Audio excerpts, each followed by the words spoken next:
Going to chair and just say something about the CPA position on this, and then hand over to our two experts.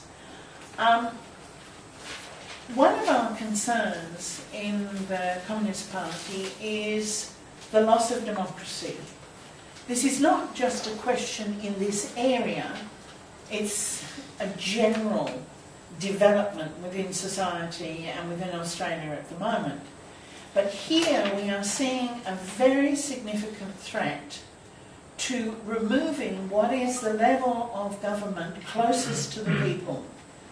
Many people, I think, wouldn't dream of going and giving their MP hell, but they will give a local councillor hell.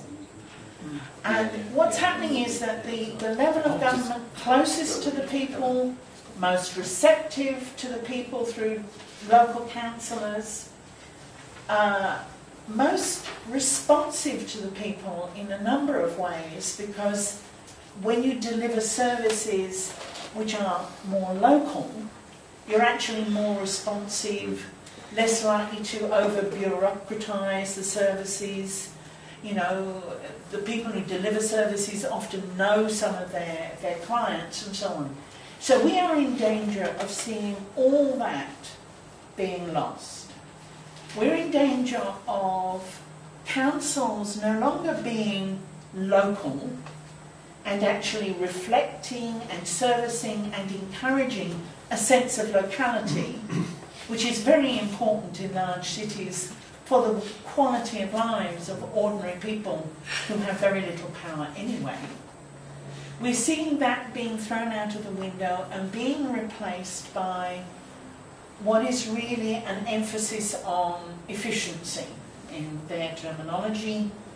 But we don't really want councils whose first concern is efficiency and the bottom financial line. We have to be financially responsible, of course. But it's not the first question, because the first question is the things that councils look after, particularly of concern at the moment, of course, is overdevelopment, although power for that is being removed at the same time and given more and more to state government. But there are other services which are important for people, which they care about, which when you're walking down your local street, they're less likely to be talking about Syria, unfortunately, and more likely to be talking about the curbs and guttering.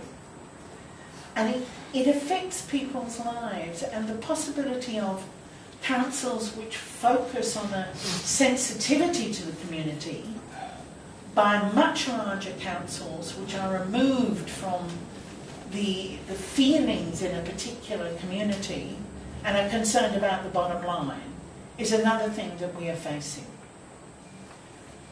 We're also concerned that the City of Sydney doesn't have wards. Bigger councils may well not have wards because it's often argued by the same people that they're sort of inefficient. It's not the way you should do it. But if in fact you have to get elected for a whole area, it requires a great deal more resources, people and money. So we're going to get more developers, more, with apologies, very rich lawyers, more more real estate not entirely people. You insulted me there. You know, those kind of people on the larger councils, because they're going to be able to afford to run the campaigns which can get them elected.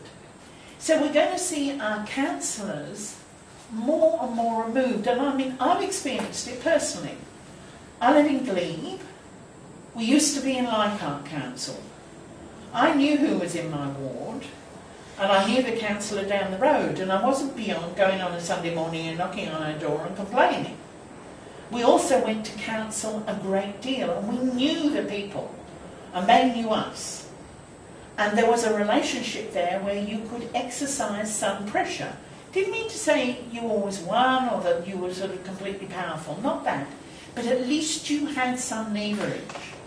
We're now in the City of Sydney, no wards, so who do we go to?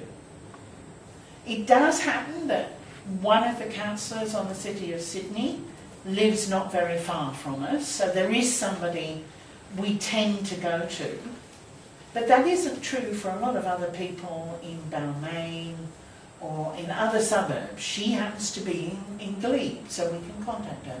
But if we have the kind of amalgamations that are being proposed, then that relationship with councillors will be lost. We will also risk having councillors who are so overwhelmed with work because of the huge area and issues they have to cover, they will have less time for their constituents. They will have less time to focus on issues. And that can be a recipe for councils run far more by paid officials. And that is not a good idea. The paid officials are there to carry out the decisions of people who are democratically electable and are supposedly answerable to us. So again, we see, you know, the rights of ordinary people, the element of democracy disappearing. Now that's not to say that councils are perfect. Sylvia, you're in Auburn. You will know that deputy heads of councils can in fact be utter madmen.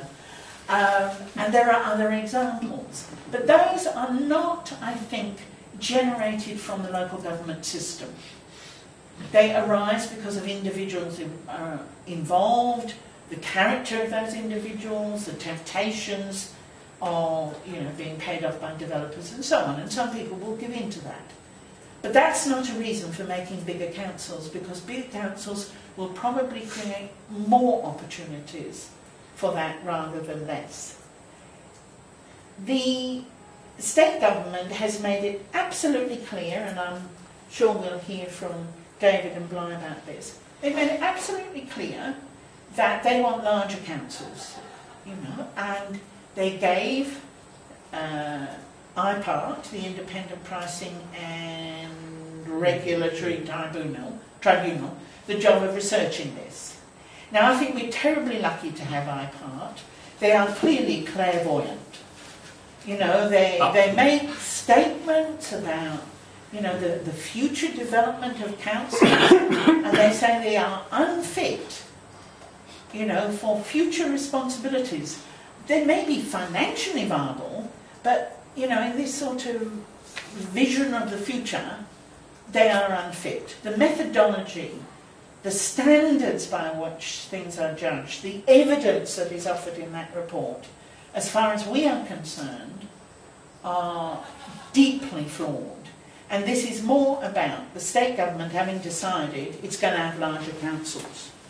Now, the last thing I want to mention, and I'll just check so I get the figures right,